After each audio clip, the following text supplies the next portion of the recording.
कौमी असम्बली की कायमा कमेटी खजाना के इजलास को आगाह किया गया कि पाकिस्तान में क्रिप्टो करेंसी पर पाबंदी है, जिसके लिए बाकायदा रेगुलेशंस की जरूरत है। शर्मिला फारूकी ने सवाल उठाया कि पाकिस्तान क्रिप्टो करेंसी को मनी लॉन्ड्रिंग से कैसे बचाएगा। इस पर हम बात करेंगे डॉनिस के रिपोर्टर ताहिर चिरानी से। ताहिर, बताइएगा, कौमी असम्बली की कायमा कमेटी खजाना के इजलास में आज क्या कुछ हुआ, किन उमूर पर गौर किया गया?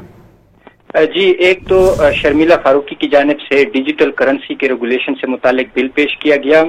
उन्होंने कहा कि क्रिप्टो करेंसी की कोई रेगुलेशंस मौजूद नहीं है। सेक्रेटरी खजाना इमदादुल्लाह बोसाल की जानिब से कमेटी को ये ब्रीफ किया गया कि क्रिप्टो करेंसी के लिए बाकायदा रेगुलेशंस की जरूरत है। क्रिप्टो कौंसिल में इब्तदाई काम हो रहा है। पाकिस्तान में क्रिप्टो करेंसी पर पाबंदी है।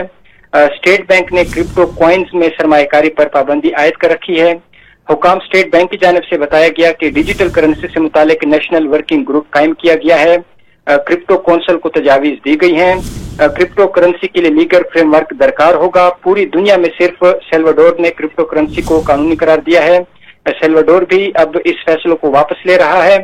कमेटी रुकन मिर्जा इख्तियार बेग ने कहा कि पाकिस्तान ने हाल ही में 2000 मेगावाट बिजली क्रिप्टो करेंसी के लिए मुख्तस की है। अब पाकिस्तानी नौजवान क्रिप्टो करेंसी में सरमायाकारी कर रहे हैं।